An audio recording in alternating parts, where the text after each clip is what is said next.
Palabra y vida. Con el padre Manuel Horta, desde Sevilla.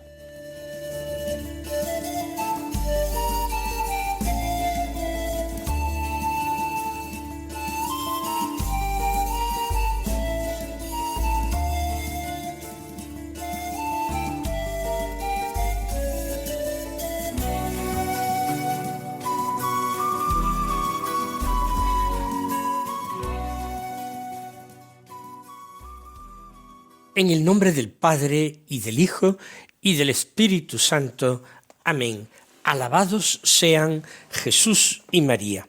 Muy buenos días, queridos amigos, oyentes de Radio María y seguidores del programa Palabra y Vida. Hoy es el martes de la 15ª semana del tiempo ordinario. Este martes es día 14 de julio. El 14 de julio la Iglesia celebra la memoria de San Camilo de Lelis. Camilo de Lelis nació en la región de los Abruzos, en Italia, cerca de Chieti, concretamente en el pueblo de Bucchianico.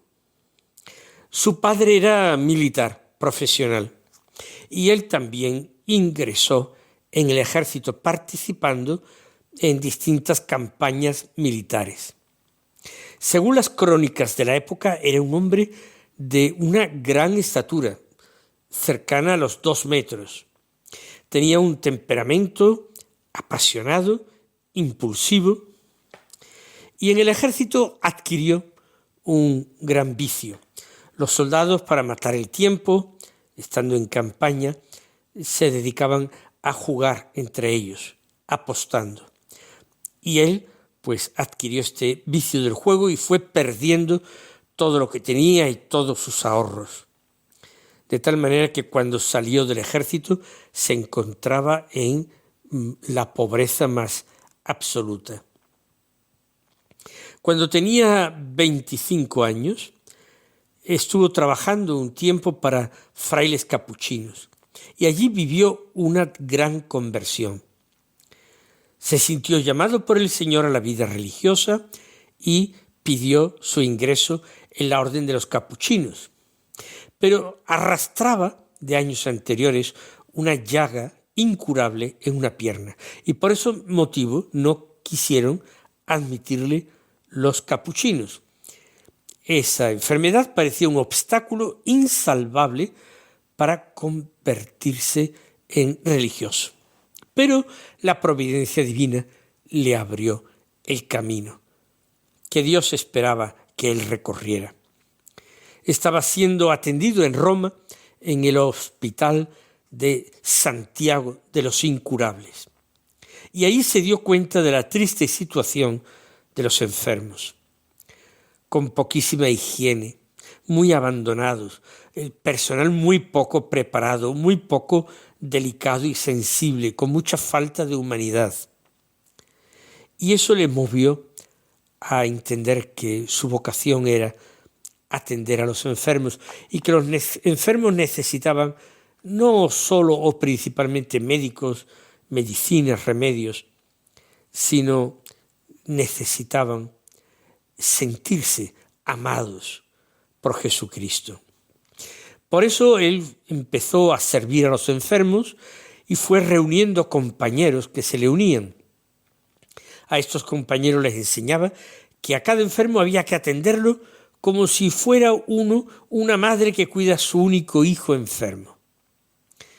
Así se le unió un grupo tanto de sacerdotes como de laicos que querían dedicarse exclusivamente al cuidado de los enfermos. Y así nació la orden de los ministros de los enfermos, que se conoce popularmente por los Camilos, que llevan sobre el hábito una gran cruz roja, mucho antes de que se fundara la Cruz Roja, que quizás se inspiró en el hábito de estos hermanos. Y atendían hospitales, acudían a atender a ejércitos en campaña, en guerras, en catástrofes naturales, se hacían presentes para atender y cuidar a los enfermos. Y sobre todo las epidemias.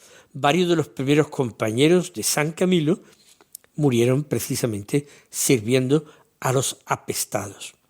Él se ordenó sacerdote más tarde a los 34 años. Y el resto de su vida pues se dedicó a tareas de gobierno de esa orden recién fundada y el cuidado directo a los enfermos, porque él siguió haciéndoles las camas, limpiándoles las heridas, consolando y fortaleciendo a los moribundos, acompañando a los que estaban solos. Un 14 de julio del año 1614, tenía 64 años, murió. Y en 1746, pues lo canonizó el Papa León XIV. Fue luego declarado patrono de los enfermos, de los hospitales y después también de los profesionales de la salud. Este es el santo que hoy celebra la Iglesia en su calendario litúrgico general, pero me gustaría añadir que en el calendario de los franciscanos se venera un gran santo misionero español y franciscano, San Francisco Solano. San Francisco Solano, que para decirlo en dos palabras, nació en 1549 en Montilla, en Córdoba. Allí en Montilla es el santo por antonomasia. Se hizo franciscano muy joven, fue novicio en el convento de Nuestra Señora de Loreto, en las afueras de Sevilla, y con 40 años marchó a América como misionero, donde estuvo evangelizando 2 décadas en lo que hoy es Perú, y Bolivia y Paraguay y el norte de Argentina.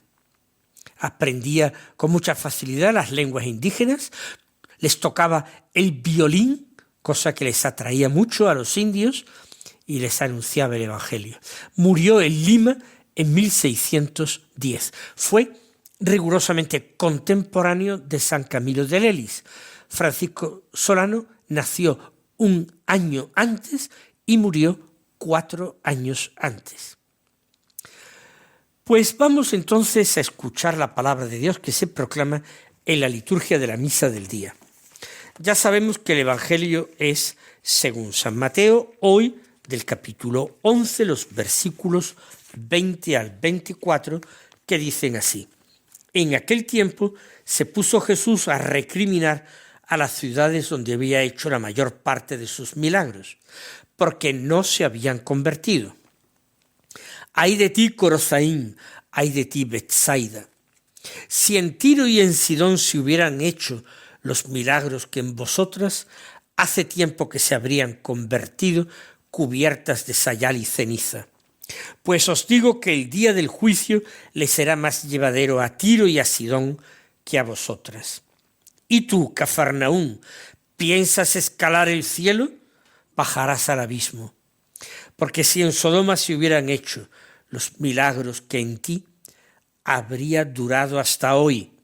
Pues os digo que en el día del juicio le será más llevadero a Sodoma que a ti.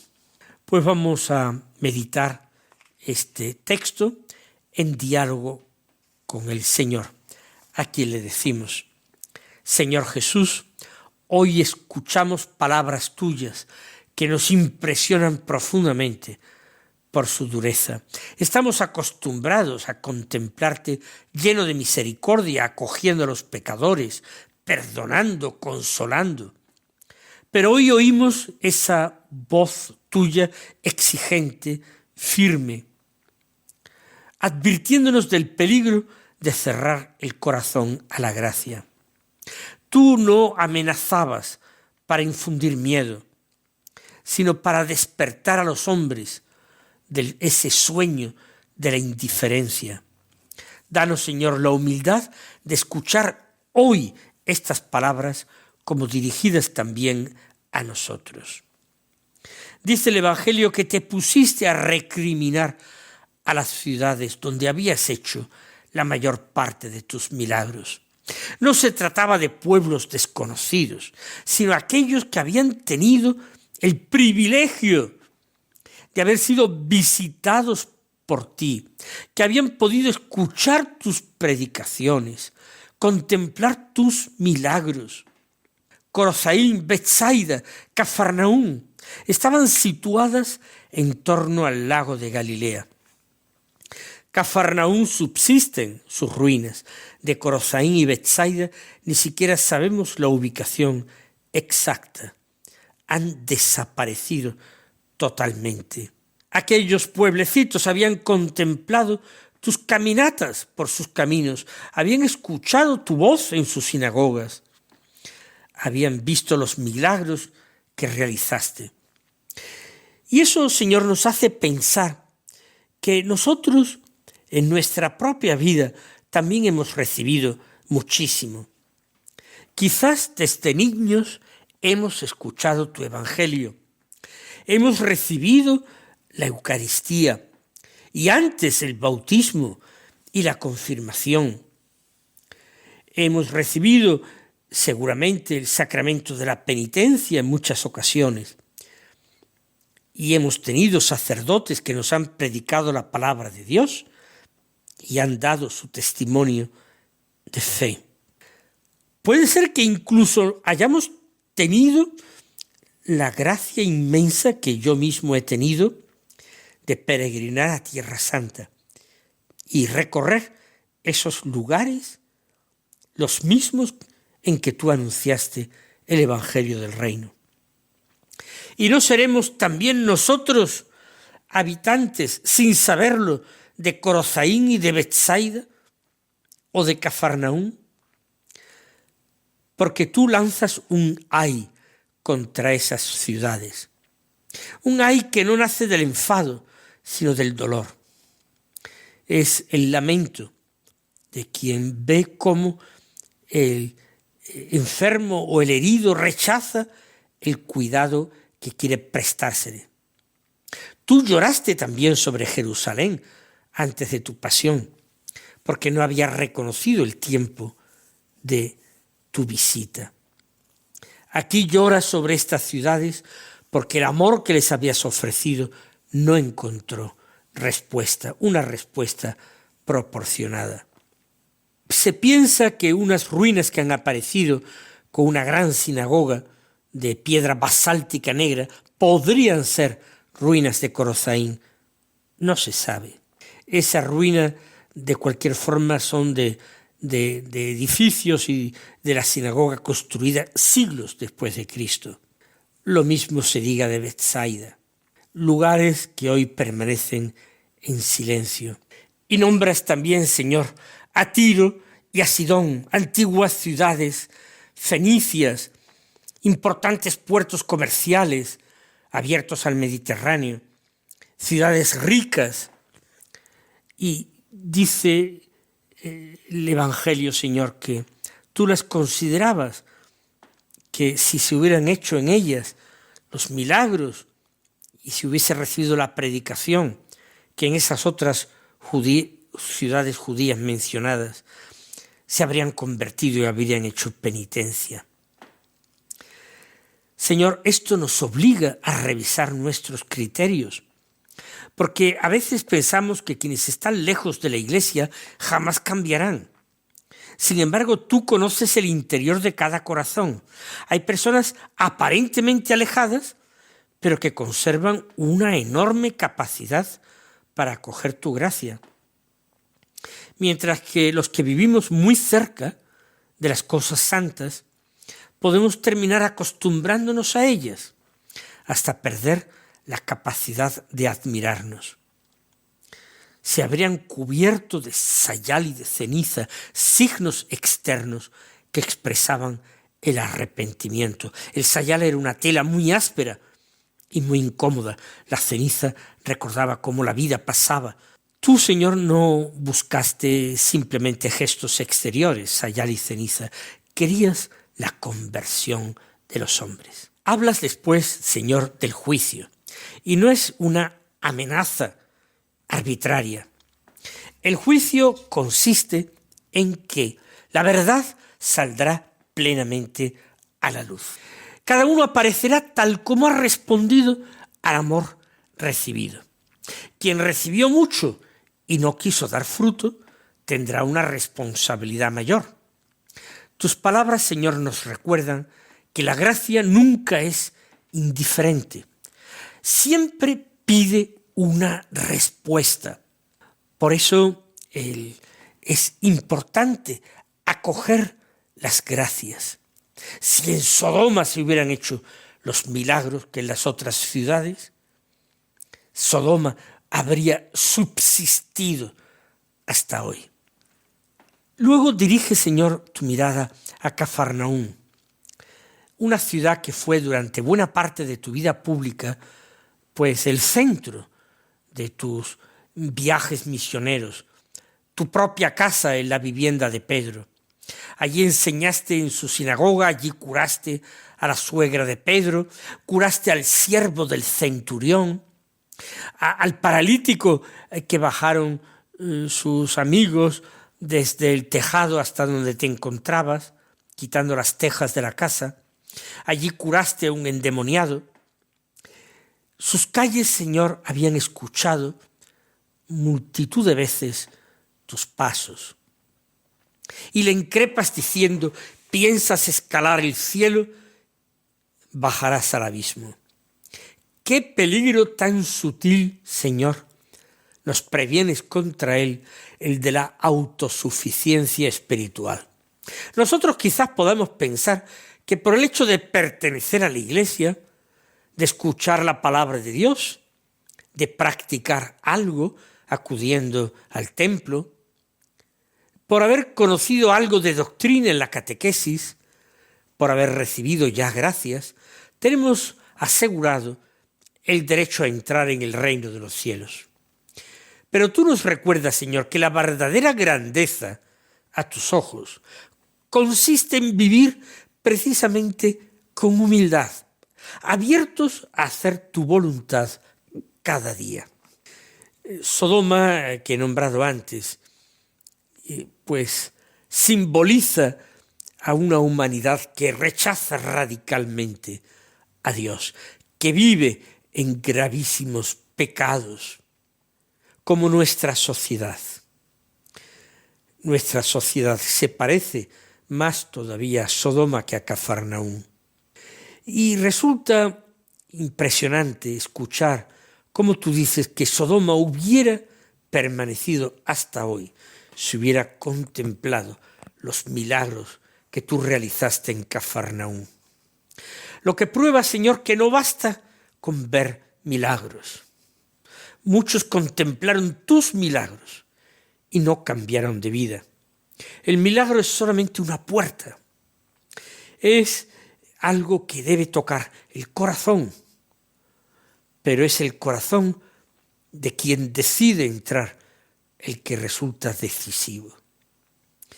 Señor, comprendemos hoy que el mayor milagro que tú deseas realizar para nosotros no es el devolver la salud física a algunos enfermos o multiplicar panes para una multitud o calmar una tempestad que se produzca. El milagro más grande, Señor, es el de transformar nuestro corazón de piedra y darnos un corazón de carne capaz de amar como tú amas. Ese milagro sigue siendo también hoy posible. Te damos gracias, Señor, hoy, por todas las personas que se compadecen por los débiles, particularmente por los enfermos y especialísimamente por los enfermos que son pobres. Señor, que nosotros sepamos testimoniar también tu compasión, que recordemos que cada gesto de caridad es también para nosotros un acercarnos a ti, un escuchar verdaderamente tu predicación y ponerla en práctica. Que nunca, Señor, pasemos junto al sufrimiento con el corazón endurecido. Que sepamos descubrir en los pobres en los enfermos, en los ancianos, en todas las personas frágiles, necesitadas de ayuda, de comprensión, de compañía, que sepamos descubrir en ellas tu mismo rostro que nos visita. Señor, y también queremos pedirte el día de hoy que no permitas que la frecuencia a la hora de recibir los sacramentos, la familiaridad que tenemos con las cosas santas, nos termine haciendo insensibles a tu presencia. Porque es un terrible peligro que nos acecha a nosotros que gozamos de tantos bienes, de tantas gracias, de tantas oportunidades de misericordia. Acostumbrarnos a ellas, a mirarlas, terminar mirarlas con una mirada aburrida, rutinaria, recibir los sacramentos precisamente así, porque tocan. Que las cosas santas, Señor, nos beneficien, nos hagan santos a nosotros, no nos hagan inmunes a tu gracia y a tu presencia. Líbranos, Señor, del grave pecado de acostumbrarnos a ti, de creernos con derechos en el reino. Señor Jesús, que cada Eucaristía, que cada página del Evangelio, que cada confesión, que cada comunión recibida, que cada momento de oración, que cada hermano necesitado sea para nosotros una nueva oportunidad de convertirnos, sea una llamada fuerte que tú nos diriges, Señor, a nosotros a través de ellos. Jesús, haz que cuando un día comparezcamos a ti, podamos no escuchar un lamento por nuestra indiferencia, un ay de vosotros, que no escuchemos aquello de alejaos de mí, malditos al fuego eterno preparado para el diablo y sus ángeles, porque tuve hambre y no me disteis de comer, tuve sed y no me disteis de beber.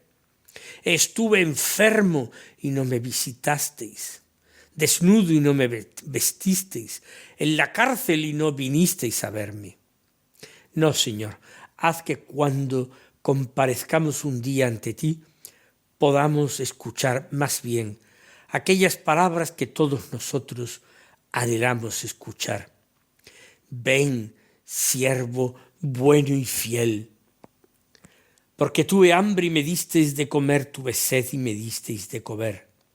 Estuve desnudo y me vestisteis, enfermo en la cárcel y vinisteis a verme. Entra en el gozo de tu Señor. Jesús, que tu gracia tan abundante sacuda nuestra pereza, nuestra somnolencia, y nos haga vivir el Evangelio con la pasión, con la fuerza, con que tú lo esperas de nosotros. Así sea. Mis queridos hermanos, el Señor os colme de sus bendiciones y hasta mañana si Dios quiere.